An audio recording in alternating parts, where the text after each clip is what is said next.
Es liegt an uns, auf It's die up to kleinen us to und respond großen to the Signale small zu and reagieren, large die wir signals in we perceive in Gesprächen our gegenüberbringen. interviewee stories.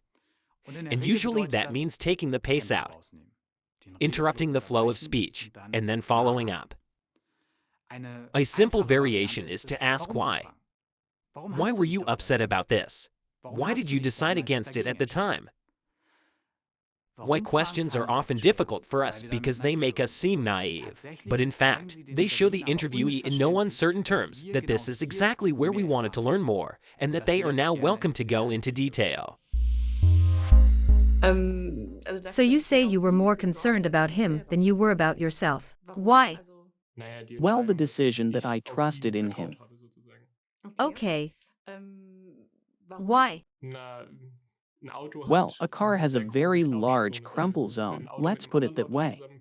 If a car collides with another car, it is a violent impact.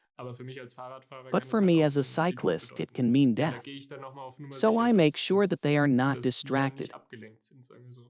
Okay, for what reason?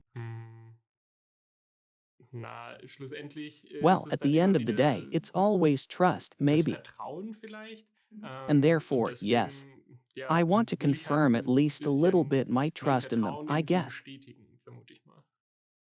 Okay, great.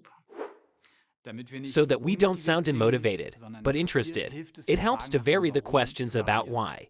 For example, for what reason are you doing this? Or, how do I need to understand this? Again, it's okay if we come across as naive. An equally effective technique is to mirror the interviewee's own statements as a question. Originally, this is a negotiation tactic, but it works well in interviews. An example in the interview, the sentence comes up, "When I'm riding my bike, I look into the car next to me.